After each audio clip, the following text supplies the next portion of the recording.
Simpan awan. Oh, sudah bisa ya.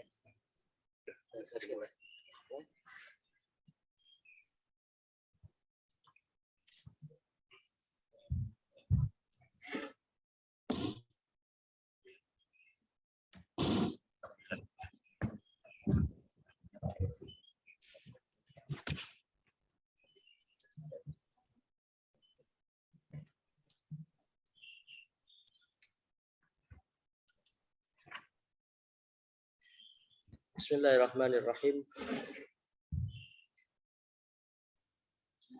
Assalamualaikum warahmatullahi wabarakatuh.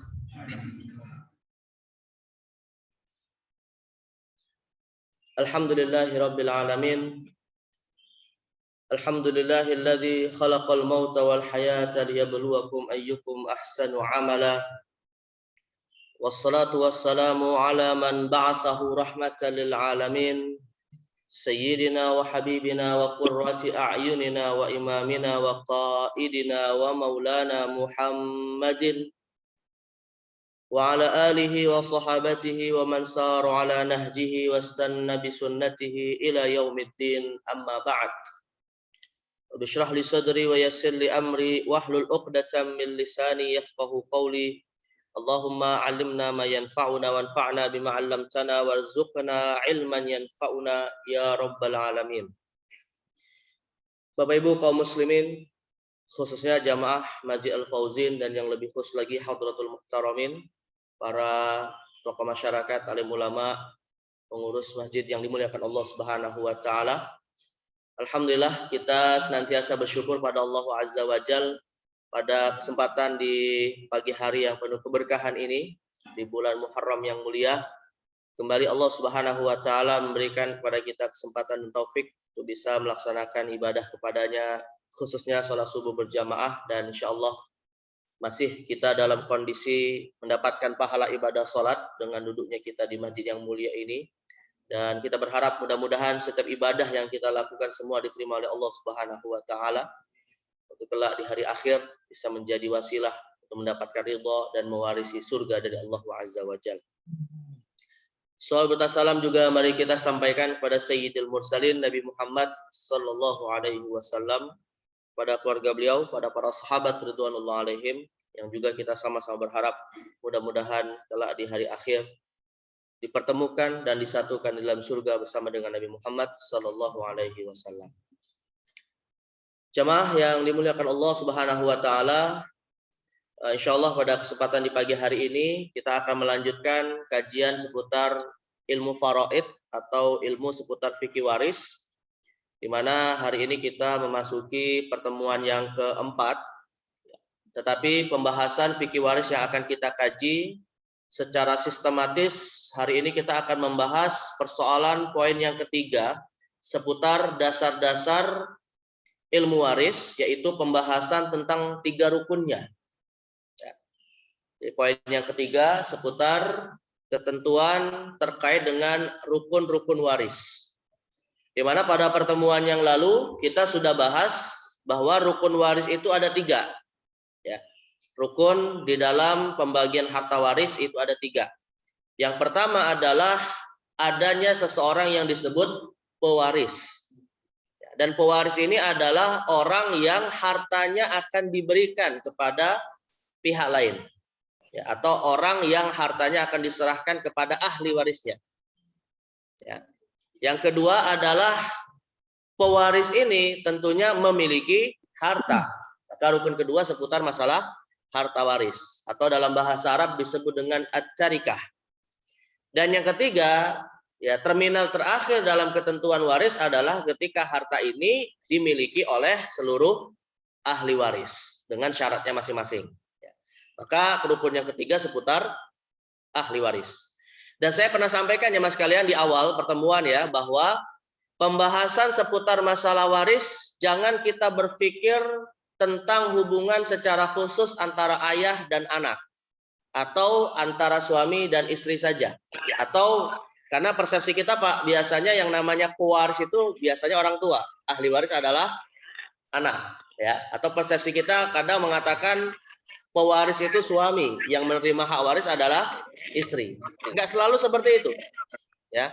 Karena yang namanya waris, yang menjadi poin utamanya adalah bukan masalah hubungannya apa gitu ya, tapi siapa yang meninggal dan siapa yang masih hidup. Siapa yang meninggal dan siapa yang masih hidup. Bisa jadi Pak, yang menjadi pewaris, yang hartanya mau dibagi waris adalah anak. Yang menerima harta warisan malah ayahnya. Tergantung siapa yang meninggal di antara mereka. Ya, bisa jadi yang menjadi pewaris adalah seorang istri. Kalau istri ketika meninggal punya harta, ya, misalnya istri punya harta warisan dari orang tuanya dulu. Istri rupanya adalah wanita karir yang bekerja. Atau istri masih punya mahar yang disimpan. Kan harta itu, Pak. Ya. Nah, istrinya meninggal, dia punya harta, malah yang menjadi ahli waris diantaranya adalah suaminya atau anaknya kalau anaknya ada juga. Ya. Nah, jadi jangan kita persepsikan selalu yang namanya warisan dari orang tua, khususnya ayah kepada anak atau suami kepada istri. Tapi waris ini bicara tentang siapa yang meninggal dan siapa yang masih hidup dari kerabatnya. Ya, yang meninggal lah yang hartanya akan diberikan kepada yang masih hidup. Makanya kita ini Pak, saya pernah sampaikan juga, hakikatnya pada posisi sekaligus calon pewaris dan juga calon ahli waris. Kita punya kerabat Pak, kita punya keluarga, kita punya pasangan hidup, kita punya anak, kita punya orang tua misalnya ya. Dan mereka punya harta, kita pun punya harta. Maka posisi kita ini sebenarnya bisa sebagai calon pewaris, juga sebagai calon ahli waris. Kalau kita meninggal berarti kita kalau kita meninggal berarti kita pewaris. Harta kita akan diberikan kepada kerabat kita yang hidup. Tapi kalau ada kerabat kita yang meninggal berarti kita ahli waris. Maka kita hakikatnya antara pewaris dan ahli waris. Kalau saya tanya Pak, mana milih yang pertama Pak? Mana yang mau milih? Mau milih pewaris atau ahli waris? Jawabannya Pak, kita nggak bisa milih. Karena kematian rahasia Allah Subhanahu wa taala ya. Dan itu ketentuan Allah yang tidak bisa dimundurkan atau dimajukan ya. Karena Allah mengatakan idza jaa ajaluhum la yastakhiruna sa'atan wa la yastaqdimun. Kalau Allah sudah tetapkan ajalnya ya nggak ada yang bisa memajukan atau mengakhirkan. Nah, makanya pada dasarnya kita nggak bisa memilih. Nah, disitulah kita terima takdir Allah Subhanahu wa taala ya. Baik, nah jadi intinya inilah 3 rukun dalam pembagian harta waris, adanya pewaris, tentunya dia punya harta dan harta ini diberikan kepada rukun ketiga yaitu ahli waris. Dan nanti mungkin saya juga tidak bisa memastikan hari ini kita bahas ya, ada pembahasan di dalam masalah ahli waris Pak namanya hijab. Ya, poin yang keempat namanya hijab. Hijab itu artinya adalah kondisi di mana tidak semua ahli waris bisa dapat hak waris. Ya, ketika rupanya posisinya sangat jauh dari almarhum. Contoh misalnya jamaah sekalian, di dalam Islam keponakan dan sepupu itu termasuk ahli waris. Tapi kalau almarhum masih punya anak kandung, ya udah keponakan dan sepupunya nggak dapat warisan. Itu namanya disebut terhijab. Ya, karena keberadaan siapa? Anak kandung ini tadi. Tapi kalau misalnya almarhum meninggal nggak punya anak kandung, ya dia masih punya saudara misalnya atau punya keponakan atau sepupu, masih memungkinkan mereka dapat warisan ya. Nah, ini nanti lebih detail lagi masalah hijab akan ada kaidah-kaidahnya yang akan kita bahas. Baik, tapi kita akan bahas dulu pada kesempatan pagi hari ini ketentuan seputar 3 hal ini ya, pewaris, harta waris dan ahli waris. Nah, terkait dengan pewaris, jamaah sekalian, ada 3 hal yang akan kita pahami dulu ya tentang pewaris ini. Dan saya sampaikan jemaah sekalian sekali lagi, kita ini pada dasarnya calon pewaris. Jadi posisikan seakan-akan kita di sini, Pak. Ya, posisikan seakan-akan kita di sini. Kita sebagai calon pewaris. Ya. Nah, terkait dengan calon pewaris ini ada 3 hal yang perlu kita ketahui. Pertama definisinya, ya ini sekedar mengulangi. Kedua syaratnya, dan yang ketiga apa sih kewajiban kita saat masih hidup saat ini sebagai calon pewaris. Ya. Kalau dari aspek definisi, maka sederhananya pewaris atau dalam bahasa Arab disebut al-muwarrith. Ya, pewaris itu adalah orang yang wafat orang yang wafat dan hartanya harus dibagi waris kepada ahli waris. Nah, dan sekali lagi posisikan seakan-akan kita adalah calon pewaris. Berarti kalau kita calon pewaris, Pak, maka kita akan berpikir mudah-mudahan harta yang kita nanti tinggalkan saat kita mati ini sampai kepada ahli waris sesuai dengan ketentuan Allah Subhanahu wa taala. Itu yang harus kita persiapkan, ya. Jadi kita akan pasti meninggal dan kemungkinan besar kita punya harta. Nah, maka status kita disebut pewaris, ya. Nah, syarat pewaris itu apa? Ada 3. Syarat yang pertama, pewaris itu adalah muslim. Nah, ini kemarin sudah sedikit sempat kita bahas ya, Pak. Bahwa syarat pewaris ini muslim, semua ulama sepakat. Semua ulama sepakat, ya. Artinya begini jamaah sekalian. Pewaris yang maaf, saya ulangi. Saya ralat, Pak. Saya ralat. Untuk syarat ahli waris yang nanti akan kita bahas, muslim itu semua ulama sepakat. Tapi kalau untuk syarat pewaris ini muslim, para ulama beda pendapat. Para ulama beda pendapat, ya. Sebagian besar ulama berpendapat pewaris itu syaratnya harus muslim agar hartanya bisa diwariskan kepada ahli waris yang muslim. Tapi sebagian kecil ulama seperti Dr. Yusuf Al-Qardawi berfatwa kalau ada, Pak, ahli warisnya muslim sedangkan orang tuanya misalnya ya, sebagai pewaris yang meninggal itu tidak muslim, maka masih bisa mendapatkan hak waris dari orang tuanya. Dasarnya adalah hadis Nabi, al-Islamu ya'lu wa la yu'la alaihi. Islam lebih tinggi dan tidak ada yang lebih tinggi daripada Islam. Dan ini fatwa ini beliau sampaikan, Pak, ya. Di antaranya adalah dalam kondisi di masa saat ini ketika di Eropa banyak orang tua yang meninggal dalam kondisi non muslim, anaknya mu'alaf. Ya, orang tuanya non muslim, tapi anaknya mu'alaf, ya. Nah, kalau misalnya kita katakan orang tua secara mutlak syaratnya harus muslim, berarti anaknya kan nggak bisa dapat warisan karena orang tuanya mati dalam kondisi tidak Islam. Nah, maka beliau dan juga beberapa ulama berfatwa kalau yang meninggal adalah non muslim, anaknya muslim masih bisa dapat warisan atau paling tidak mengikuti aturan yang berlaku di negara tersebut, ya. Tapi kalau sebaliknya yang meninggal adalah muslim sedangkan anaknya non muslim, maka semua ulama sepakat anaknya yang non muslim tidak dapat warisan. Nanti akan kita bahas dalam konteks ahli waris, ya. Baik, jadi ini syarat yang masih diperdebatkan ya untuk yang pertama. Yang kedua, Pak, nah syarat yang disepakati oleh para ulama adalah pewaris itu sudah wafat. Ya, jadi sekali lagi kalau ada orang belum meninggal, maka kita tidak bicara tentang harta warisnya. Dan kalau kita, Pak, sebagai orang tua ngumpulin anak-anak, ya, lalu kita katakan kepada anak-anak kita, "Nak, Bapak mau bagi-bagi warisan." Ini warisan atau hibah, Pak, Bu? Nah, ini hibah, ya, karena si pemberi masih hidup, si penerima masih hidup. Walaupun walaupun menggunakan kalimat istilah waris, nggak berlaku hukum waris. Maka kalau misalnya si bapak bilang, "Nak, Bapak mau bagi warisan sama rata antara laki-laki dengan perempuan," nggak apa-apa, silakan. Karena hakikatnya itu bukan warisan. Dan si anak laki-laki nggak bisa protes, "Pak, baginya harus 2:1." Nggak bisa protes karena itu bukan warisan tapi hibah. Walaupun yang menyebutkan keliru di sini. Ya. Nah, jadi kalau masih hidup namanya bukan waris tapi hibah. Maka syarat waris itu adalah sudah wafat, ya, sudah wafat. Nah, sudah wafatnya pewaris, jamaah sekalian, saya sempat singgung juga pada pertemuan sebelumnya, sudah wafatnya pewaris itu ada 2 jenis. Nah, ini mungkin sebagai catatan ya, megang pena ya. Wafatnya pewaris itu ada 2 jenis. Yang pertama adalah wafat secara hakiki. Wafat secara hakiki. Jadi kalau wafat secara hakiki itu jamaah sekalian, memang jenazahnya itu kita tahu, gitu ya. Dia meninggalnya itu memang jelas-jelas meninggal gitu ya. Bukan meninggal dalam arti masih asumsi.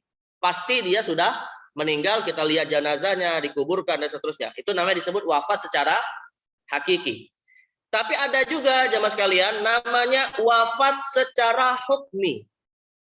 Ya, wafat secara hukmi. Wafat secara hukmi itu artinya dia dihukumi telah wafat walaupun jenazahnya belum ditemukan. Nah, biasanya ini dalam kasus ketika ada kecelakaan yang berpotensi meninggal tapi jenazah nggak ditemukan setelah evakuasi. Ya, maka dalam kondisi seperti ini, Pak, kemungkinan hidupnya masih ada nggak? Masih ada kan? Tapi umumnya persepsi terbesarnya sudah meninggal. Namun ketika ada keluarga kita misalnya seandainya ada keluarga kita waliyadzubillah ya, jatuh kepada atau terjadi kecelakaan, dievakuasi berhari-hari nggak ditemukan jenazahnya, yang kemungkinan bisa selamat, maka setelah pengumuman resmi dari pemerintah evakuasi diberhentikan, Pak, jangan langsung keluarganya bagi-bagi waris. Nggak boleh. Sampai kapan? Sampai keluar putusan hakim yang mengeluarkan secara resmi putusan bahwa orang itu sudah meninggal.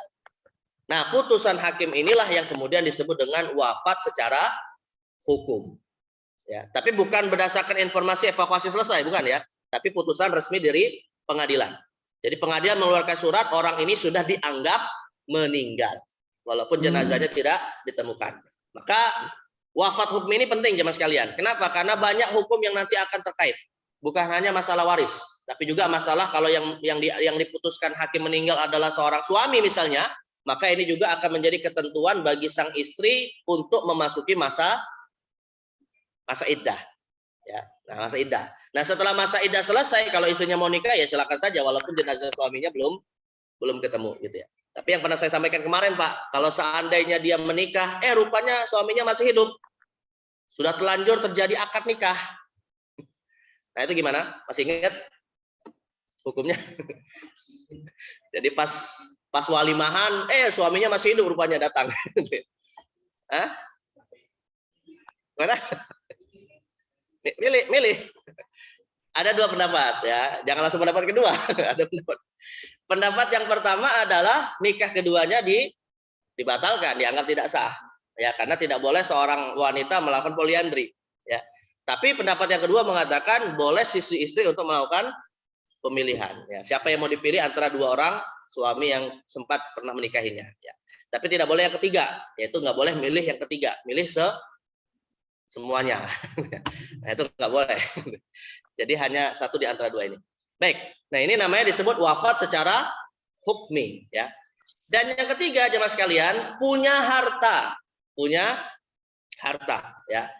harta dalam arti orang meninggal kalau tidak punya harta, apa yang mau diwariskan, Pak? Hah? Ya nggak ada.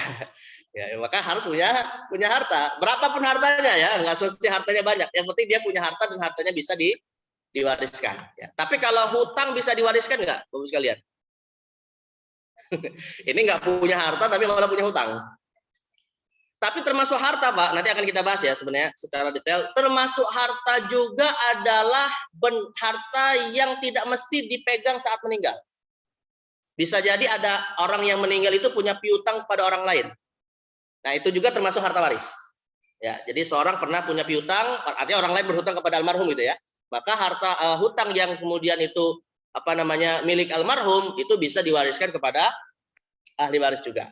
Tapi kalau almarhum yang punya hutang jemaah sekalian, ya, atau hartanya habis, harta yang ditinggalkan sudah habis tapi hutangnya masih ada, pada dasarnya kalau dalam hukum Islam keluarga dari almarhum tidak bertanggung jawab untuk membayarnya.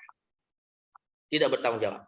Ya, kenapa? Karena harta itu atau hutang itu pada asalnya sudah mengakibatkan keluarga almarhum tidak bisa dapat warisan karena dibayarkan lewat harta warisan. Dan yang kedua, Pak, karena itu pada dasarnya adalah kewajiban dari almarhum sendiri.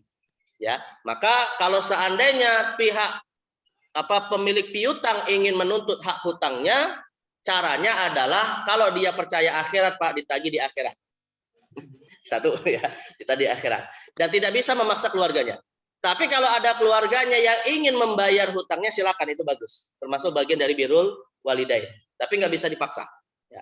Dan hanya bisa memaksa pembayaran lewat harta yang ditinggalkan oleh almarhum saja.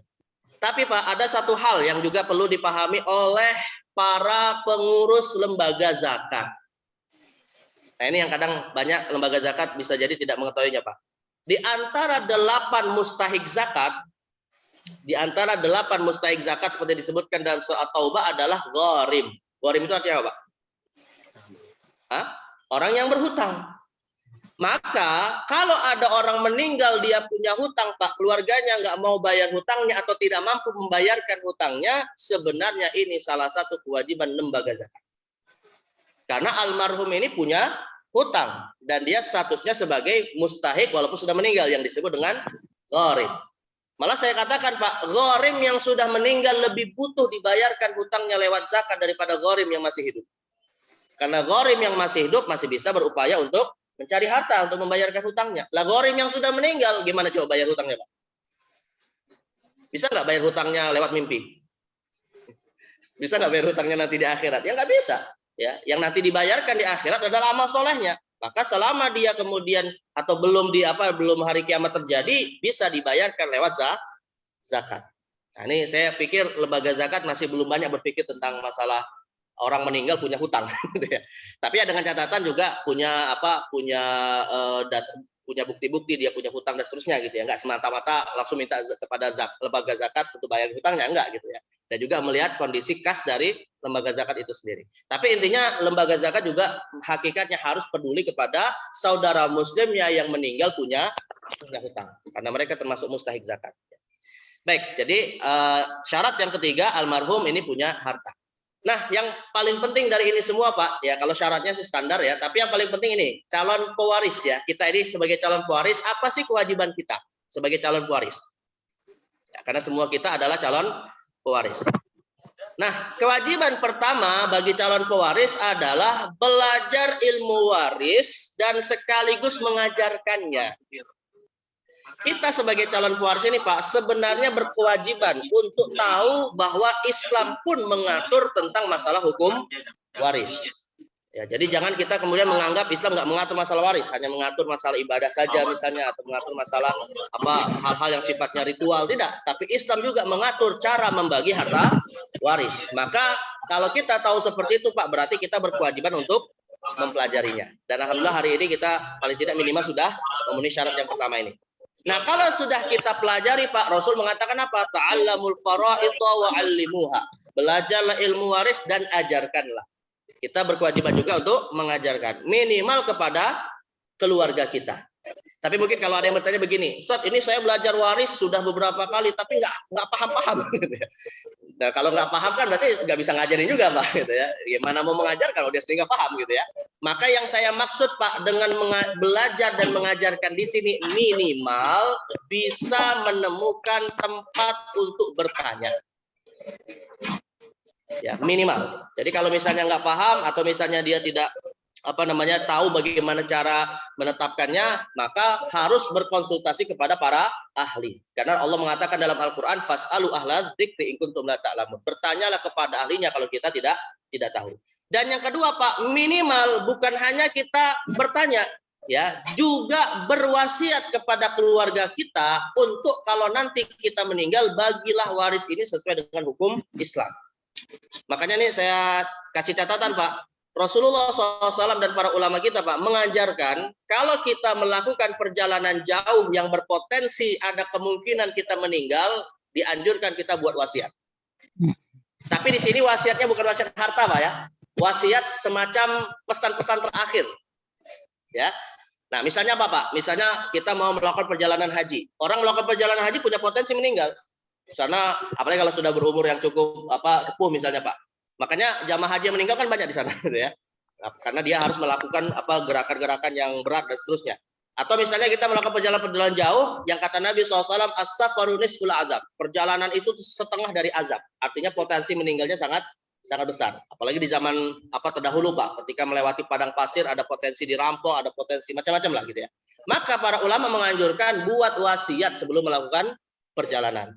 Minimal, Pak, isi wasiatnya adalah kalau misalnya seorang bapak pada anaknya, gitu ya. Kalau bapak seandainya meninggal sebelum pulang, ya bapak berwasiat harta yang ditinggalkan semuanya dibagi sesuai dengan hukum Islam. Minimal seperti itu. Tapi nggak boleh, misalnya begini, kalau bapak meninggal nanti semua hartanya milik anak bungsu. Nah, ini nggak boleh. Itu nggak boleh, Pak. Kenapa nggak boleh? Nah, karena wasiat harta tidak boleh diberikan kepada wasiat harta tidak boleh diberikan kepada ahli waris. Ya. Tapi wasiat yang saya maksud di sini wasiat ilmu. Ya, pesan ilmu yang kita siapkan agar anak kita nanti mau menjalankan hukum ini. Karena kalau seandainya Pak kita tidak melakukan hal ini, dikhawatirkan ketika anak kita bagi harta waris tidak sesuai hukum Islam, kita ikut bertanggung jawab di akhirat. Kita ikut bertanggung jawab. Ya, karena kenapa? Karena kitalah yang menjadi salah satu sebab kenapa anak kita tidak tahu. Tapi kalau seandainya kita sudah berwasiat Pak, anak kita nggak mau menjalankan, ya sudah. Wala taziru waziratu wizra ukhra, kata Al-Qur'an. Seseorang tidak menanggung dosa orang lain gitu. Tapi kalau kita sendiri tidak berwasiat, maka kita khawatir kita menjalankan yang namanya disebut sunnah sayyi'ah. Ya, sunnah sayyi'ah itu artinya apa Pak? Kan ada yang namanya sodakoh jariah, pahala yang mengalir gitu ya. Tapi kalau kita malah tidak mengajarkannya, kita khawatir malah dosa yang mengalir gitu ya. Kebalikannya gitu ya. Nah, jadi sekali lagi ini penting untuk kita pelajari dan kita ajarkan semampu yang bisa kita lakukan. Minimal tadi kita berwasiat seperti itu. Baik, kemudian yang ketiga, nah yang penting juga jemaah sekalian, kewajiban kita sebagai calon pewaris adalah menjelaskan harta yang kita miliki. Jangan sampai jemaah sekalian, keluarga kita bagi-bagi waris tapi harta orang lain. Mungkin nggak seperti itu Pak? Misalnya nih Pak, misalnya ya. Misalnya adalah dalam kondisi kita ini rupanya adalah bendahara di dalam suatu komunitas, bendahara masjid, bendahara RT, RW, kelurahan ya, atau bendahara ormas tertentu misalnya, yang mana kita diamanai uang kita tercampur dengan uang yang menjadi amanah bagi kita. Lah kalau kita nggak jelaskan Pak, qadarullah meninggal, ya, maka ada kemungkinan tidak ahli waris kita memakan harta yang bukan milik kita. Ada kemungkinan. Maka saat kita masih hidup ini, jadilah seorang muslim yang manajemen keuangannya bagus. Agar nanti ketika kita meninggal, anak kita bisa memilah-milah mana harta yang bisa diwariskan dan mana harta yang tidak bisa diwariskan. Karena itu bukan milik almarhum. Termasuk dalam hal ini adalah harta-harta yang ada di dalam rumah. Yang kadang-kala nggak jelas ini milik suami atau milik istri. Karena kalau seandainya Pak, yang meninggal adalah suami, maka yang dibagi waris harta siapa? Yang meninggal suami nih, yang dibagi waris berarti harta siapa? Ikut nggak harta istrinya? Harta suami saja. Kalau yang meninggal suami berarti harta siapa yang dibagi? Yang meninggal istri harta siapa yang dibagi? Istri saja. Ya. Seandainya suami punya mobil, ya berarti kalau suami yang meninggal hartanya adalah diantaranya mobil itu. Seandainya istri punya mobil, begitu juga. Yang ketika istrinya meninggal, maka mobil itu menjadi harta waris. Jangan tercampur antara mana harta suami, mana harta istri. Makanya harus dipilah-pilah dulu ketika satu diantaranya meninggal. Ya, karena bisa jadi ketika satu diantaranya meninggal, Pak, pasangan yang masih hidup mungkin nggak nikah lagi. Mungkin nggak? Ya mungkin nikah lagi gitu ya. Ketika dia nikah lagi, kalau dia nggak tahu mana harta miliknya dan mana harta milik almarhum pasangannya yang meninggal, nah di situ akan terjadi orang makan harta haram tanpa dia sadari. Nah, makanya di sini saya sering bercanda Pak, tapi candanya benar nih Pak. Ya. Mulai dari sekarang Pak, inventarisir di rumah mana milik suami, mana milik istri. Catat, ranjang punya suami atau punya istri, kulkas punya suami atau punya istri. Apalagi Pak, yang mahal-mahal ya biasanya, furniture gitu ya, punya suami punya istri. Ya. Kemudian apa lagi yang mahal-mahal biasanya? Televisi dan seterusnya gitu ya. Kendaraan, itu BPKB-nya punya siapa gitu ya.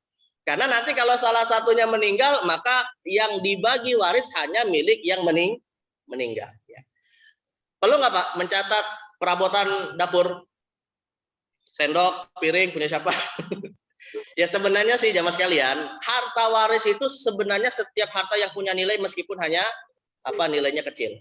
Ya, jadi tetap juga harus diatur sebenarnya gitu. Tapi kalau misalnya udahlah, kalau ahli waris yang punya menyepakati ini yang kecil-kecil udah kita sedekain aja lah, ya, atau diberikan kepada satu di antara ahli waris ya silakan saja nggak apa-apa. Ya, tapi paling tidak kita harus pahami bahwa setiap yang punya nilai itu adalah harta waris. Mau dia kecil, mau dia besar. Ya. Baik, jadi jelaskan mana harta yang murni milik kita. Kalau seandainya kita meninggal, itulah yang nanti dibagi waris. Baik, kemudian, nah ini yang paling penting juga jamaah sekalian, hindari 5 bom waktu paling tidak. Saya tanya Pak, namanya bom waktu itu meledaknya kapan? Yang namanya bom waktu? Saat ini atau nanti? Nanti ya. Nah, seringkali jamaah sekalian, tanpa kita sadari Pak, kita ini melakukan sesuatu yang menurut kita tidak jadi masalah, tapi masalahnya muncul di kemudian hari. Maka hindari hal-hal seperti ini sebelum kita nantinya meninggal. Ya. Apa saja 5 bom waktu itu? Pertama adalah wasiat yang keliru. Seperti yang tadi saya katakan, Pak, tidak boleh wasiat untuk ahli waris. Ya, jadi ketika ada seorang mengatakan seluruh harta ini akan menjadi milik salah satu anak saya misalnya. Nah, ini wasiat yang keliru. Karena akan menimbulkan apa, Pak? Konflik di kemudian hari antara ahli waris. Sebab ahli waris yang mengklaim mendapatkan wasiat mengira itu adalah murni milik dirinya. Padahal dalam hukum Islam ahli waris tidak boleh menerima wasiat. Lah kalau ahli warisnya nggak paham ilmunya, Pak, ya udah dia menganggap ini milik dia. Ini kan wasiat orang tua saya, gitu ya. Nah, ini nggak bisa. Dan juga banyak wasiat-wasiat yang bermasalah, Pak. Saya beberapa tahun yang lalu itu ya, Pak, pernah ngisi kajian waris di daerah Tangerang, tepatnya di Cipondoh namanya. Itu ada, bukan dalam kajian forum gini sih, ada konsultasi secara langsung. Ada seseorang nanya sama saya, Pak, Ustaz, ini gimana ya menyelesaikan masalah keluarga saya? Ini buyut saya, Pak. Katanya, buyut saja gitu. Buyut itu berarti tingkat berapa tuh, Pak? 3 ya? Buyut atau di atasnya lah gitu. Saya agak lupa itu. Dia bilang buyut saya itu dulu pernah buat wasiat. Ketika dulu di daerahnya itu, Pak, tanah itu milik buyutnya dan belum ada banyak penduduk gitu ya. Jadi wasiat buyutnya itu apa, Pak? Kata si buyut dalam wasiatnya itu semua tanah ini ya harus kalian miliki bareng-bareng. Tidak bisa ditetapkan siapa pemiliknya atas tanah tersebut. Artinya tidak dibagi waris, dimiliki secara bersama. Gitu. Tapi masih atas nama si buyut. Nah akhirnya apa yang terjadi, Pak? Di level pertama nggak ada masalah karena tanah masih luas, anaknya mau bangun rumah di mana aja terserah, bebas gitu ya.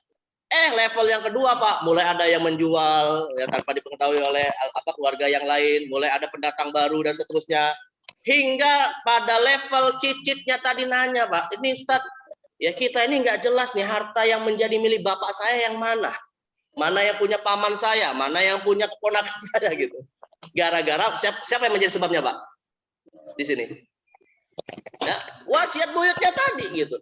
Karena tidak mau, malah dalam wasiat itu dikatakan, Pak, kata si cicitnya tadi, dalam wasiat itu dikatakan kalau nanti ada anak-anaknya yang berani bagi-bagi waris, ya langsung kemudian disumpahi. Isi wasiatnya kayak gitu. Disumpahi dengan hal yang buruk gitu. Nah, saya katakan, Pak, ini wasiat yang tidak boleh diamalkan, tidak boleh dijalankan. Kenapa? Karena orang kalau sudah meninggal ya sudah serahkan harta kepada ahli waris. Mau ahli waris itu miliki bersama tapi dengan syarat menentukan siapa berdasarkan ketentuan hak warisnya silakan, atau misalnya langsung dibagi-bagi asetnya tapi tetap dengan catatan sesuai dengan hukum waris Islam. Jadi sekali lagi jangan sampai saat kita masih hidup malah membuat wasiat yang keliru ya. Baik, kemudian yang kedua jemaah sekalian yang juga seringkali menjadi bom waktu adalah hibah tanpa saksi dan legalitas. Hibah boleh nggak, Pak, kepada ahli waris? Boleh ya. Boleh. Nah, yang jadi masalah gini, kadang kita nih, Pak, ya, saat lagi ketika anak kita misalnya melakukan sesuatu yang membuat kita senang gitu ya, langsung tanpa berpikir panjang kita refleks mengatakan, udah nak, ini nanti rumah menjadi, bukan nanti ya, kalau nanti kan wasiat ya, langsung dia mengatakan, nah ini rumah menjadi milikmu, Bapak hibahkan. Karena dia tahu bahwa yang namanya wasiat nggak boleh untuk ahli waris. Langsung dia katakan ini hibah untukmu.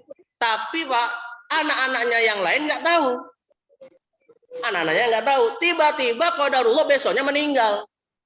Setelah meninggal, anak yang tadi merasa dapat hibah ngomong sama saudara-saudaranya, Mas D gitu, Bapak kemarin sebelum meninggal bilang kalau rumah ini adalah hibah untuk saya. Saudara-saudaranya pada nggak tahu. Nah, kira-kira Pak, saudara-saudaranya ridho nggak dengan klaim adiknya tersebut?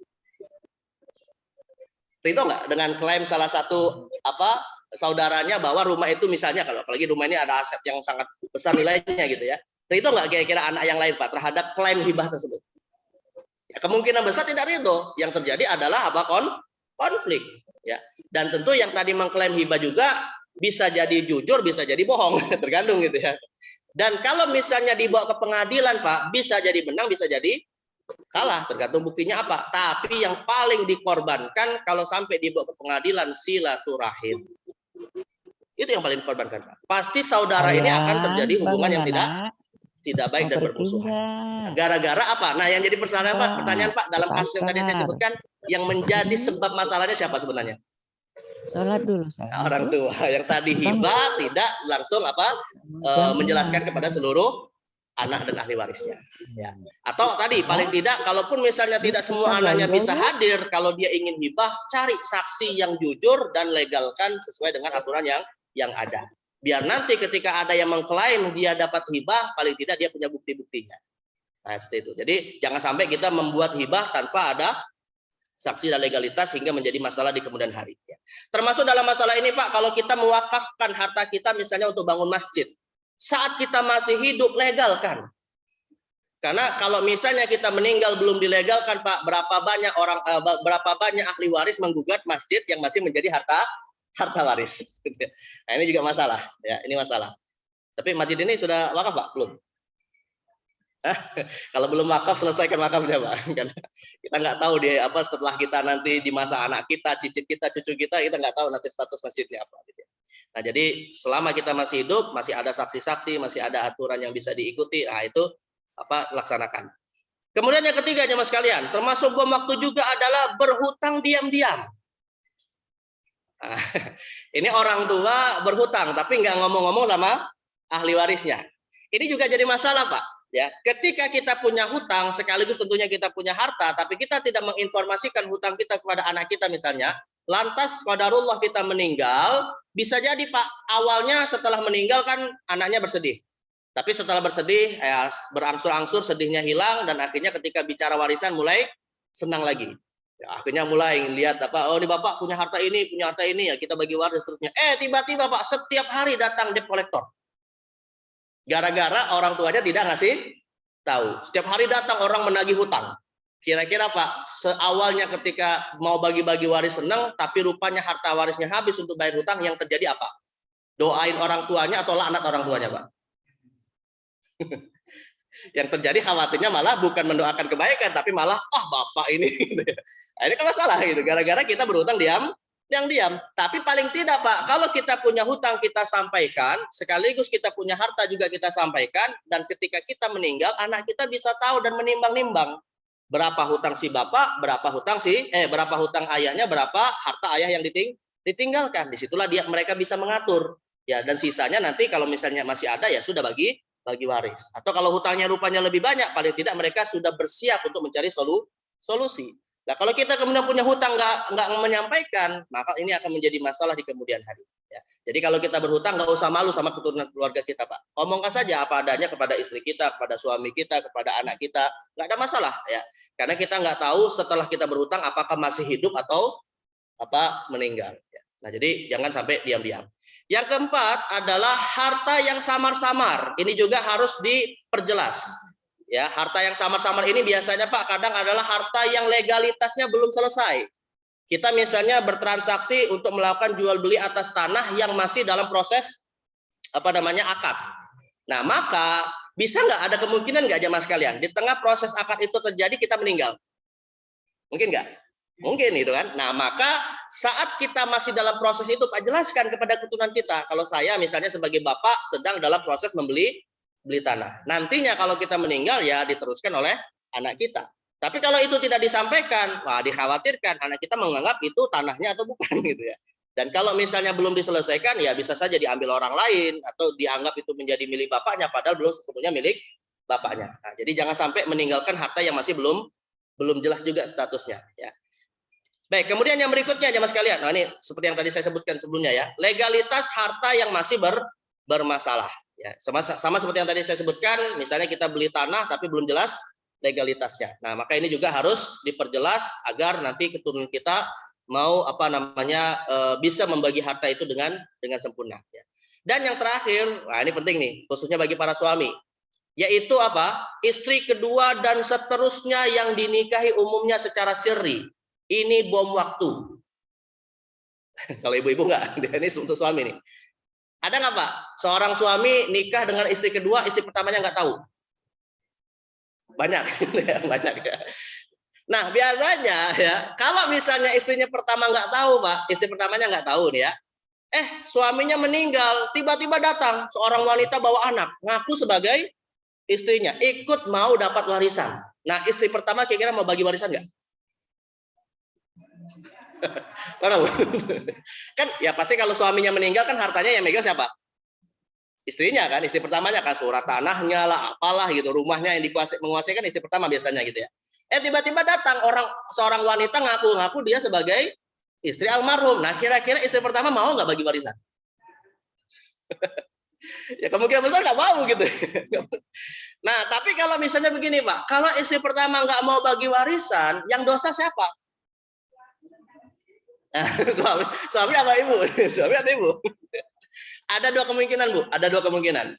Kalau suaminya tidak memberitahu kepada istri pertamanya kalau dia punya istri kedua, tidak memberitahu ya, wajar istri pertama tidak mau berbagi. Karena bisa saja wanita yang datang ini cuma ngaku-ngaku saja.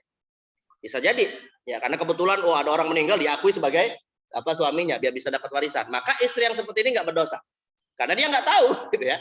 Tapi kalau suaminya sudah kasih tahu dan istri pertama tetap enggan berbagi, istrinya yang berdosa. Kalau sudah kasih tahu. Makanya Pak, kalau pas menjelang wafat kita punya istri yang disimpan Pak, wasiatkan. Atau ngomong baik-baik gitu. Maaf ma gitu ya. Bapak ini sebenarnya menyimpan rahasia besar selama ini. Ini pas lagi mau wafat nih Pak, lagi sakit gitu ya. Lagi sakit mau wafat gitu ya. Apa itu? Dipikir istrinya punya harta atau apa gitu kan. Bapak itu di sono di Sumatera, wah dipikirnya ada aset di sana gitu ya.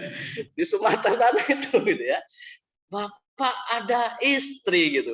Ya, tapi kalau sudah mau meninggal gini Pak, marah nggak Pak suaminya, istrinya Pak? Suaminya udah mau sudah sekarat gitu ya. Kira-kira marah nggak? Dicoba cekik malah gitu ya.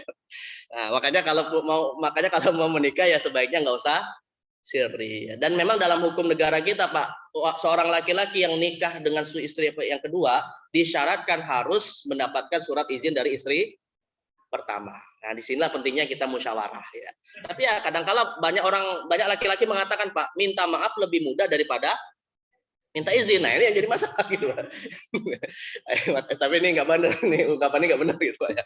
Yang bagus adalah bermusyawarah. Bukan minta izin sebenarnya lebih tepatnya, tapi bermusyawarah. Ya kalau memang istrinya tidak ridho ya nggak usah dipaksakan kalau memang nggak butuh. Gitu ya. Tapi saya ingin katakan Pak, Bapak sekalian, poligami dalam Islam itu bukanlah sesuatu yang dianjurkan. Salat dulu ya saya. Tapi solusi atas suatu problem yang terjadi.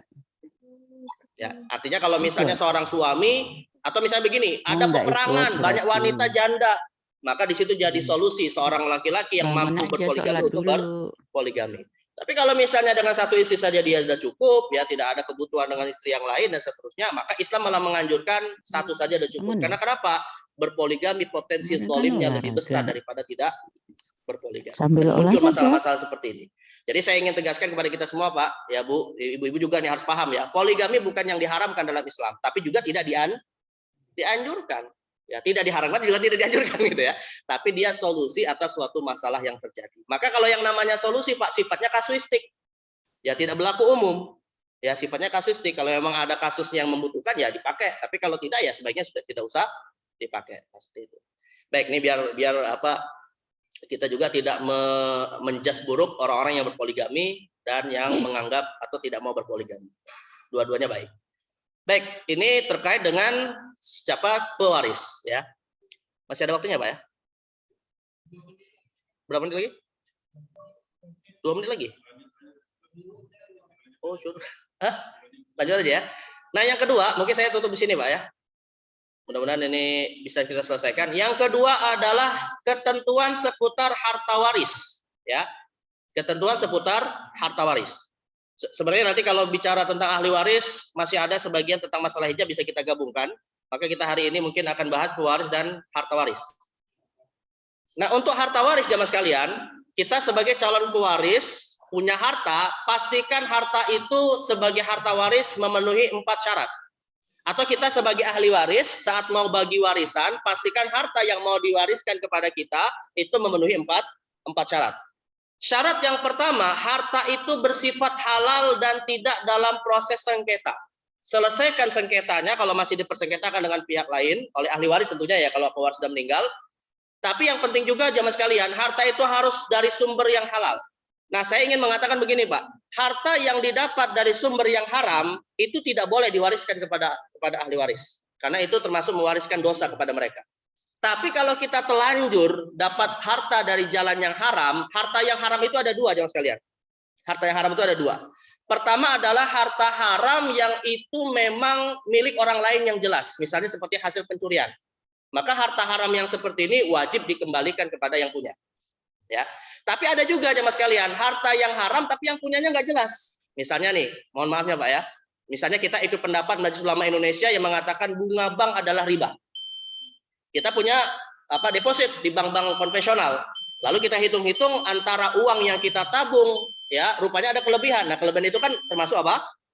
Bunga. Jadi kita punya tabungan murni, ya, tapi di sisi lain juga ada tambahan-tambahan lain yang itu adalah bunga di bank konvensional. Maka berdasarkan fatwa MUI ini adalah riba yang hukumnya haram.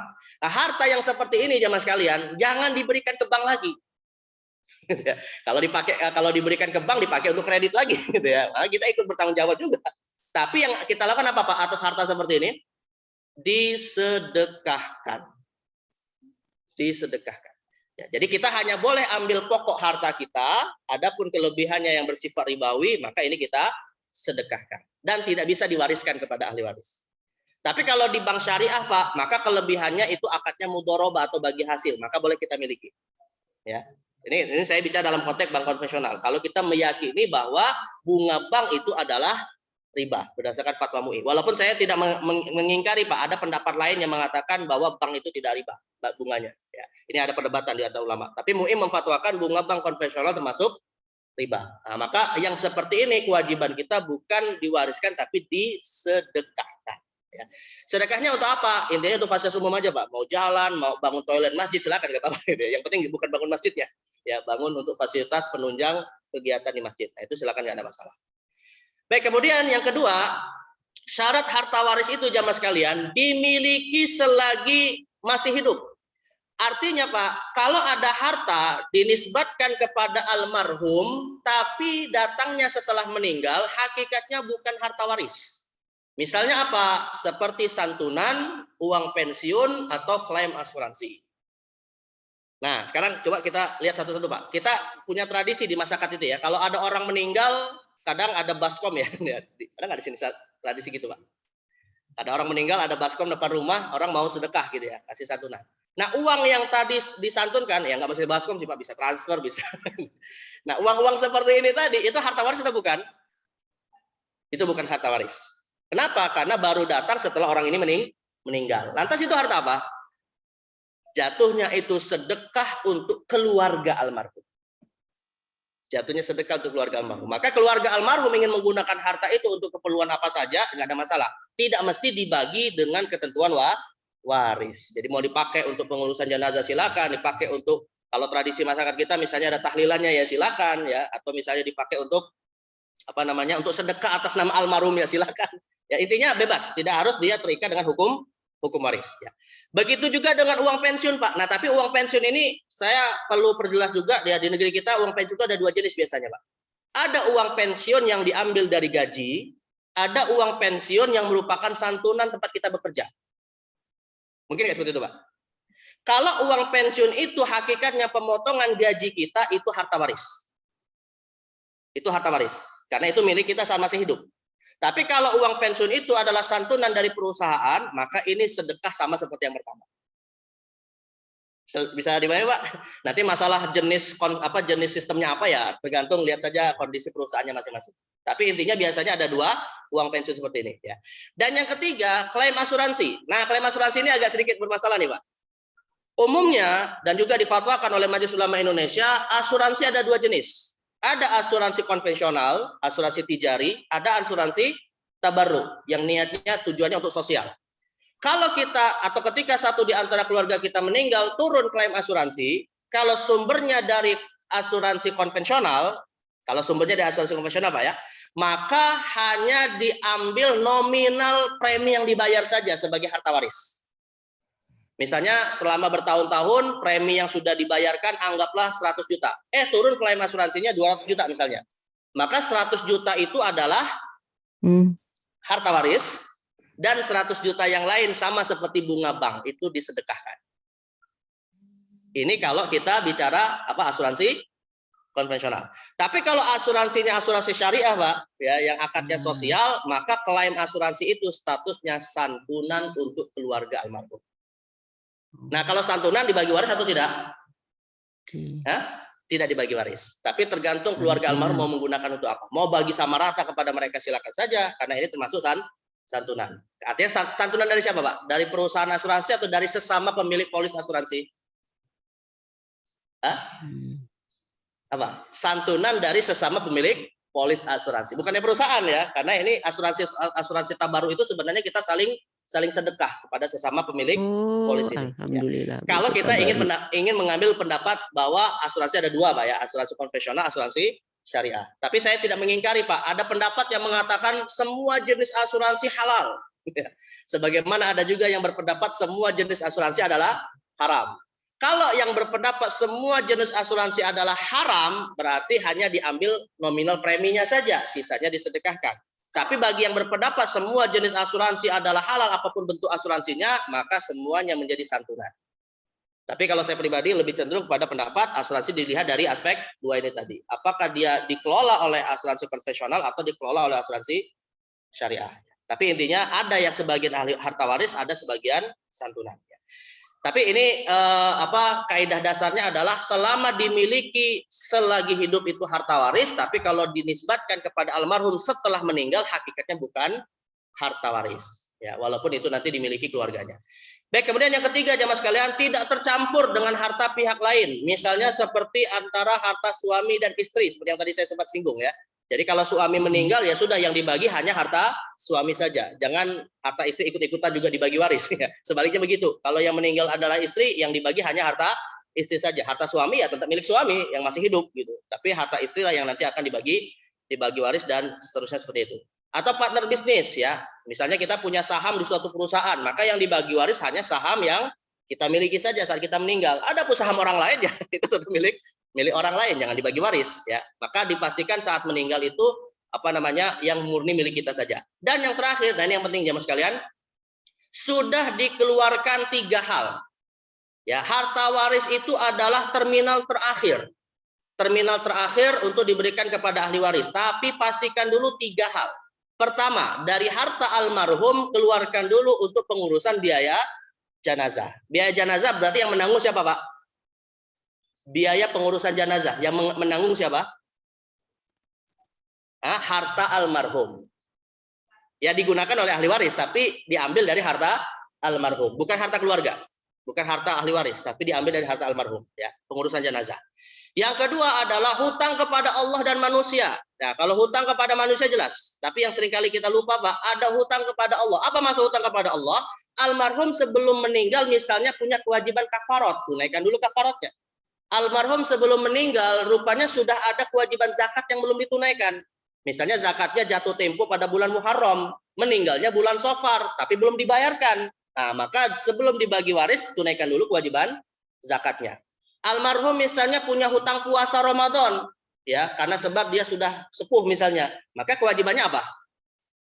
Dibayarkan fidyah. Nah, fidyah diambil dari siapa? Dari mana? Dari harta almarhum, bukan dari harta anaknya. Ya, fidyah diambil dari harta almarhum, ya, bukan dari harta anaknya. Nah, itu tunaikan dulu, karena itu kewajiban kepada Allah Subhanahu wa taala sebagaimana hutang kepada sesama manusia, ya. Dan yang terakhir, kalau ada ya, kalau ada almarhum misalnya punya wasiat, tunaikan dulu wasiat hartanya, baru diberikan sisanya kepada ahli waris. Tapi dengan syarat, ada 2 syarat wasiat. Syarat yang pertama, wasiat itu diberikan kepada selain ahli waris. Almarhum sebelum meninggal misalnya berwasiat, nanti sebagian harta ini diwakafkan untuk masjid, maka tunaikan dulu itu sebelum bagi waris. Atau almarhum misalnya punya anak angkat yang punya hubungan baik, ya, dia mengatakan sebagian harta saya sebelum bagi waris adalah diberikan kepada anak angkat, maka berikan dulu kepada anak angkat. Ini syarat yang pertama. Syarat yang kedua, tidak boleh lebih dari sepertiga. Jadi kalau almarhum mengatakan seluruh harta ini wakafkan untuk masjid, ya, maka wasiatnya batal tidak, Pak? Nah, sebenarnya tidak batal sepenuhnya. Sepertiganya diambil untuk wakaf, 2/3-nya jadi harta waris. Bukan berarti 100%-nya batal, ya, tapi hanya diambil berapa? Sepertiga saja. Atau almarhum misalnya mengatakan seluruh harta ini adalah menjadi milik anak angkat saya, anak-anak kandungnya nggak dapat, ya. Maka anak angkatnya tetap dapat, tapi cuman sepertiga saja. 2/3-nya menjadi hak ahli waris yang terakhir ya. Jadi ahli waris dapat harta waris itu pada terminal yang terakhir setelah 3 hal ini dilaksanakan ya. Baik, jemaah sekalian yang dimuliakan Allah Subhanahu wa taala. Nah, inilah ketentuan seputar harta waris ya. Mungkin karena waktunya yang udah Sayangku, habis bangun nih, sayang. kita Bangun, akan Nak. bahas tentang masalah Anak, rukun ketiga ahli bangun. waris. Ya, Siapa sholat saja ahli dulu. waris kita? Mama mau pergi, ikut Insya Allah nggak? nih mungkin pada kesempatan yang akan datang. Yuk, Sekaligus kita kontrak hijab yang tadi beli sempat saya makanan. singgung ya. Tapi Aisyah, makanan apa? apa namanya, Yuk. 2 hal ini Kalau Aisyah nggak ikut, penting Mama untuk kita aja mau ketahui tentang nyariin pewaris Azam dan makanan. dan harta waris sebelum kita bicara siapa saja ahli waris. Jadi tema Sayang, ayo yang Nak. mungkin akan datang kita bahas Pak Bangun. adalah Sholat memastikan dulu ya siapa saja ahli sayang. waris yang akan mendapatkan harta yang tadi Kita sudah mau kita bahas pergi-pergi nggak setelah hari ini? dipotong hal-hal yang Tapi tadi Mama perlu sama Papa dikeluarkan terlebih puasa. dahulu. Ya. Baik, mungkin ini bisa Iya, disampaikan. tapi Ada ya yang mau harus bertanya jemaah sholat sekalian? kan. Sebelum kita tutup? Jangan boleh Ya, ngantuk tuh silakan. setan. Ini Yang nggak apa-apa ya menggoda. lewat suruh Yuk. ya kita buka sebenarnya. Ya. Waalaikumsalam warahmatullahi wabarakatuh.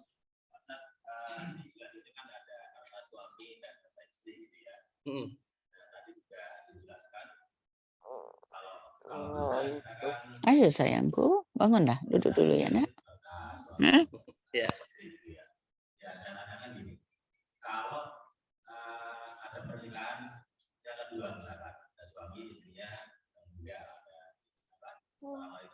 Sayang, ayo Nak. Kita mau pergi ya? Ikut nggak? Yuk. Sholat dulu ya. Ini janda duda nikah ya, masing-masing punya anak. Janda duda menikah, masing-masing punya anak. Pembagian warisnya bagaimana? Nah, sebelumnya saya tanya dulu Pak, yang meninggal siapa nih antara janda dan duda ini?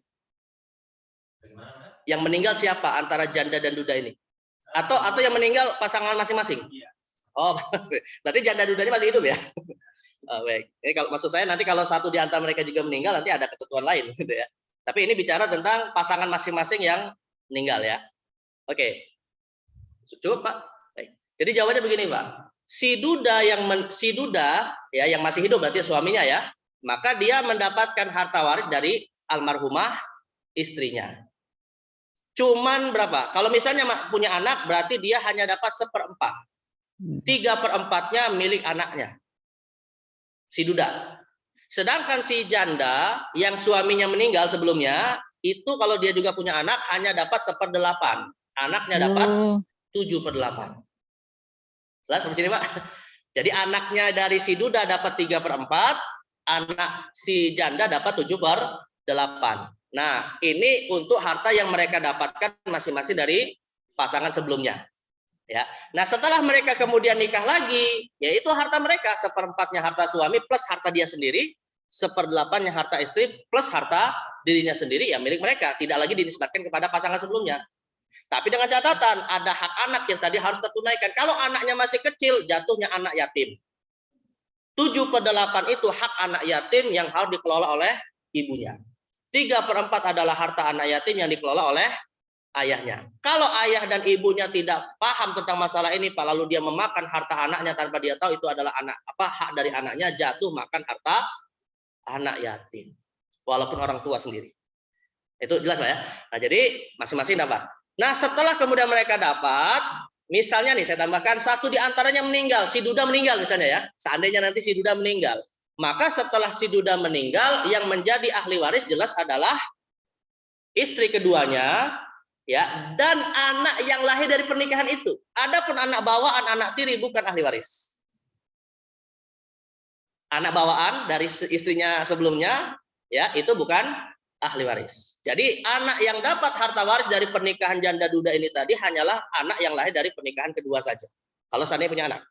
Adapun anak tiri bukan ahli waris. Nah, kalau ingin memberikan lewat 2 jalur cuman. Hibah saat masih hidup atau wasiat tidak lebih dari 1/3. Tapi tidak bisa lewat jalur waris. Jelas Pak? Atau masih bingung? Ya, jelas. Artinya ketika sudah menikah itu pernikahannya kedua itu hanya bisa mewariskan kepada anak yang lahir setelah pernikahan itu ya. Kalau anak tiri dari karena mau menikah itu tidak. Sayangku, ya, bangun bukan ya. masalah Adek, namanya setelah lahir atau tidak ya. Hakikatnya Adek, anak tiri ikut bukan nih, yuk. ahli Yuk, waris kita itu pergi ketentuannya. yuk. Iya. Jadi maka kalau yang ditanyakan Aisyah, adalah nyari anak yang makan mana yuk. yang mewarisi harta janda tunda tadi ya, yaitu adalah Ayo, anak yang lahir Dek. dari setelah pernikahan itu. Kenapa Pak? Karena itu anak kandung. Anak itu kan biasanya ada 3 ya, ada anak kandung, anak tiri, anak angkat. Ya. Dari ketiga jenis anak ini yang mewarisi harta itu Aisyah, cuma udah anak suruk, Dek. kandung Subuhnya saja. udah habis. Ayo, Tiri bangun. angkat itu Ya. bukan ahli waris. Coba, Dek. Ya, tapi Bangun. bisa diberi lewat Subuhnya udah jalur habis. Iya, coba. hibah atau Subuh wasiat. habis. Kalau Ayo, hibah cepat, masih hidup, cepat. kalau wasiat dijanjikan setelah pernikahan. Jangan kayak gitu. Ayo. Jelas Pak ya? Ayo. Cepat, subuhnya udah habis. Ayo. Ya, nggak bisa dibiarin, Dek. Ya. Habis subuhnya tuh udah terang beneran. Oh, Ayo. enggak. Suruh Untuk sekarang. ini bagus nih Pak pertanyaannya nih, bagus nih ya. Iya. Tadi kan kita katakan janda duda Coba, mewarisi Dek, harta kepada subuhnya anak udah yang mau lahir dari habis, pernikahan cepet. itu Pak ya. Iya. Kalau Hah? yang meninggal adalah si duda, Iya, cepet. maka anak yang mewarisi adalah anak dari Dosa istri berdosa kedua lo dan nggak istri sholat, pertama Dek. juga. Ini ada kewajiban. Jadi bukan berarti Aisyah. hanya anak Iya. dari, makanya tadi Kalau saya udah katakan balik, bukan nggak wajib masalah sholatnya, nggak boleh lahir setelah ditinggal. nikah enggak gitu ya. Jangan Karena gitu sebelumnya dia lagi. juga punya anak kan kandung dari istri pertama. Itu Ya, juga nggak ada termasuk dan cerita statusnya ngantuk kalau sama, nggak sholat, beda. Dek. Jadi Ya. mau anak dari istri pertama, istri kedua, istri ketiga, istri keempat, ya setelah meninggal nikah Ayo. lagi kelima kan boleh Pak gitu ya. Yang penting tidak dalam satu pernikahan gitu ya. Boleh nggak Adek. seorang laki-laki menikah lebih Ayo, dari coba dah. 4 orang Nggak istri bisa. Pak? Tapi tidak dalam Wajib satu dipukul. ikatan pernikahan. Ayo. Tidak dalam satu ikatan pernikahan, boleh nggak? Boleh, misalnya dia menikah gitu ya, istrinya meninggal, nikah lagi, istrinya meninggal lagi rupanya, nikah lagi, istrinya meninggal lagi, sampai 10 kali meninggal semua tuh anak istrinya. Boleh nggak seperti itu? Hah? Ya boleh, nggak apa-apa. Yang tidak boleh itu 4 orang dalam satu ikatan, yang tidak boleh itu Coba, lebih Dek. dari 4 orang dalam satu ikatan pernikahan. Kamu Tapi nggak kalau misalnya dengar ini apa? terpisah-pisah nggak ada masalah. Nah, setiap anak yang lahir dari pernikahan itu anak kandung semua derajatnya Biar nggak sama. rame orang. Nah ini tadi sebagai tambahan bagus nih Pak ya. Begitu Sholat juga nih. ketika si janda meninggal, maka anak yang lahir dari pernikahan itu dan juga anak dari suami yang sebelumnya. Itu juga termasuk ahli waris. Kalau mau pergi, Intinya pergi. karena Kalau nggak, anak enggak. Ya. kandung. Yang penting Ya, sholatnya. bukan hanya anak yang lahir dari pernikahan janda duda saja gitu ya, tapi sebelumnya juga. Jelas Pak ya, ini tambahan bagus ini ya. Baik. Masih ada? Ya, silakan Pak.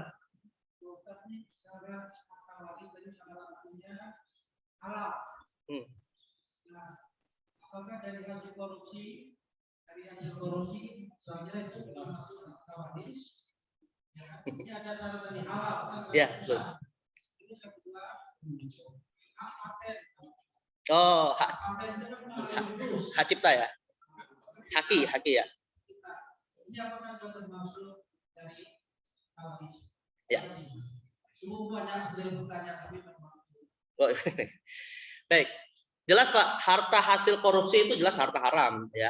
Nah, harta korupsi nggak bisa disedekahkan Pak. Harta korupsi diserahkan kepada sumber korupsinya mana gitu ya. Kalau dia korupsi dari perusahaan ya serahkan ke perusahaan. Kalau korupsinya datang dari negara ya serahkan ke negara.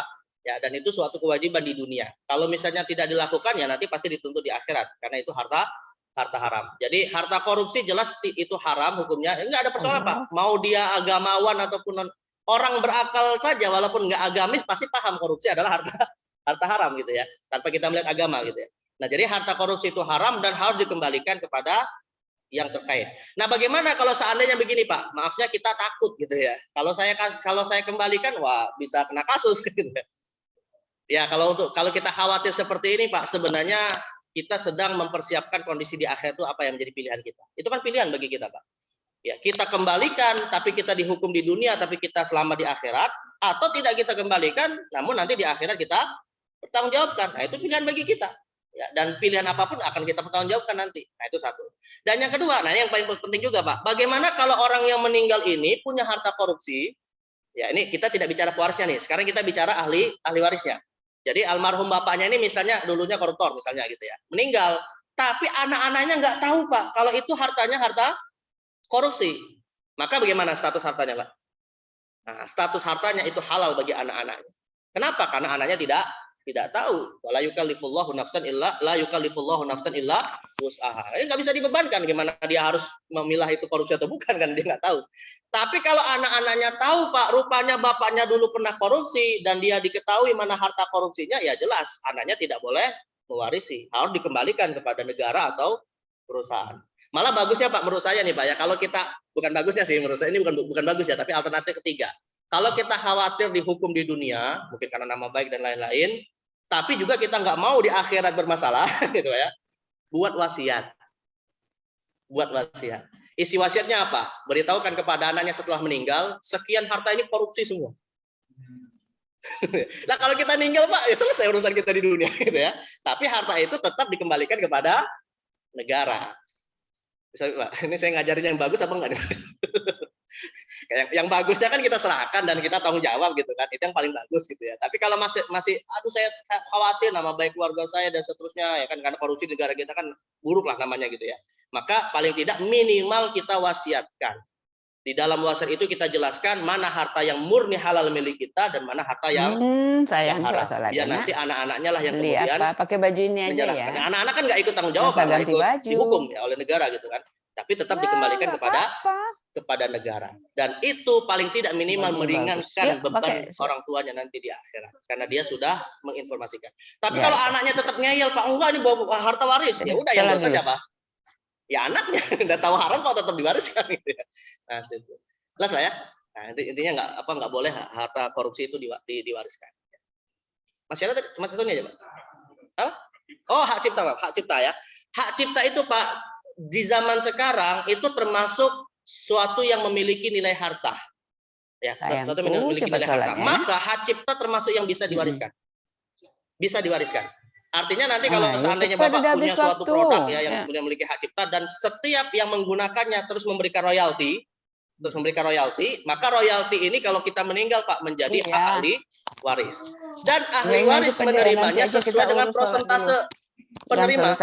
Kalau misalnya kita punya anak laki-laki, punya anak perempuan Pak, satu laki-laki, satu perempuan, kan ketentuannya 2:1. Berarti royaltinya dibagi 3, 2/3 menjadi milik anak laki-laki, 1/3 menjadi milik anak perempuan. Nah, intinya termasuk royalti itu mirip seperti hutang lah, seperti piutang Pak. Kita punya piutang orang lain kepada orang lain bayar hutangnya kepada siapa kalau kita meninggal?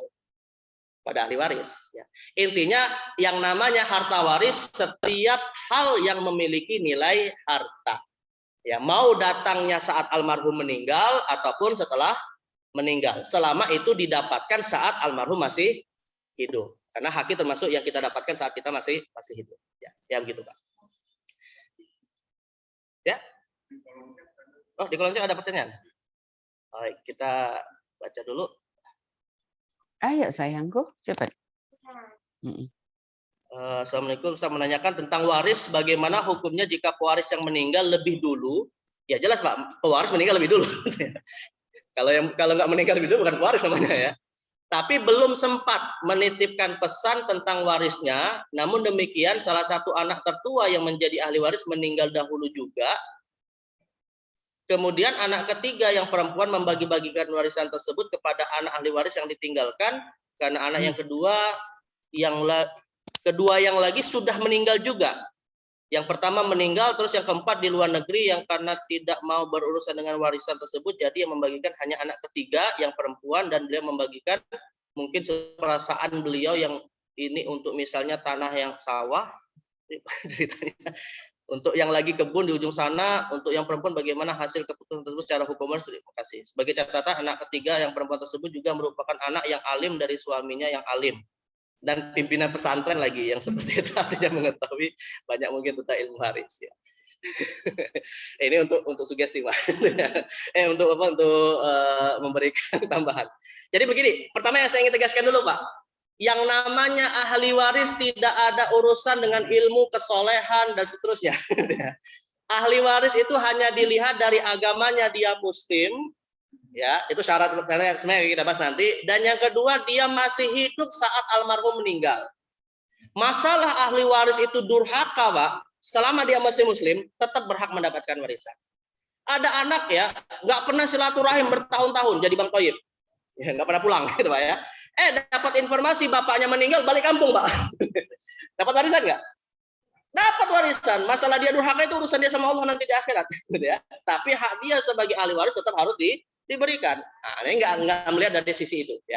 Nah, jadi syaratnya cuma 2 saja. Pertama, dia beragama Islam ya, dan yang kedua paling tidak tadi dia ahli waris yang masih hidup saat warisnya meninggal.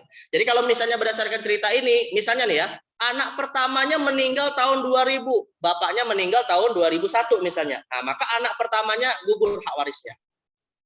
Kenapa? Karena sudah meninggal sebelum bapaknya meninggal. Malah sebaliknya sebenarnya, anak pertamanya jadi pewaris, bapaknya jadi ahli waris karena bapaknya masih hidup gitu ya. Nah, sedangkan anaknya yang berikutnya juga, Pak. Rupanya tahun 2002 ini mau dibagi waris. Tahun 2002 ini bagi waris ya, Pak ya. Ada anak kedua misalnya atau anak yang lain meninggal sebelum bagi waris tapi masih hidup saat bapaknya meninggal. Gugur nggak hak warisnya? Tidak gugur. Walaupun sudah meninggal dan belum bagi waris. Kenapa? Karena saat bapaknya meninggal dia masih hidup. Lantas hak warisnya untuk siapa? Ya diberikan kepada ahli waris dari almarhum itu. Apakah istrinya atau anaknya, tergantung nanti. Nah, nanti kita sering sebut, Pak, istilah pembagian waris begini dengan istilah ahli waris berjenjang. Ahli waris berjenjang. Ya, jadi selesaikan dulu yang pertama, nanti yang kedua, yang ketiga begitu. Intinya kaidah dasarnya ahli waris disebut ahli waris kalau masih hidup saat pewaris meninggal. Ya, bukan saat bagi waris, tapi saat pewaris meninggal. Jelas, teman sekalian? Cukup? Bagus kan? Cukup ya? Udah 7. Kita mungkin cukupkan. Mudah-mudahan apa yang kita bahas hari manfaat. Wayakum. Kalau ahli warisnya. Dan insya Allah mungkin nanti secara teknis bagaimana penghitungannya akan kita bahas pada pertemuan yang akan datang. Baik, kita tutup kajian ini jamaah sekalian untuk lebih menyempurnakan keberkahannya dengan mohon kepada Allah melalui doa kita masing-masing. Ya, kita menyampaikan doa ini kepada Allah SWT. A'udzubillahi samil alim minasyaitonir rajim. Bismillahirrahmanirrahim. Allahumma shalli wa sallim wa barik ala sayyidina Muhammadin nabil ummi wa ala alihi washabihi wasallam. Hamdan na'imin hamdan syakir hamdan yuafi ni'amahu wa yukafi'u mazida. Ya Rabbana lakal hamdu kama yanbaghi li jalali wajhikal karim wa 'azimi sultanik. Kita ajak Papa aja ya. Dzikrika wa syukrika wa husni ibadatik. Allahumma ya muqallibal qulub tsabbit qulubana ala dinik. Allahumma inna nas'aluka ridhaka wal jannah wa na'udzubika min sakhatika wan nar. Allahumma inna nas'aluka ilman nafi'a wa qalban khashi'a wa amalan mutaqabbala. Rabbana dhalamna anfusana wa illam taghfir lana wa tarhamna lanakunanna minal khasirin. Rabbana atina fid dunya hasanah wa fil akhirati hasanah wa qina adzabannar. Wassallallahu ala sayyidina Muhammadin nabil ummi wa ala alihi washabihi wasallam. Walhamdulillahi rabbil alamin. Mohon maaf atas segala kurang khilaf. Mari kita tutup dengan baca doa kafaratul majlis. Subhanakallahumma wa bihamdika asyhadu an la ilaha illa anta astaghfiruka wa atubu ilaik. Astagfirullah li wa lakum. Wassalamualaikum warahmatullahi wabarakatuh. Bagi baju apa enggak? Iya. Baju yang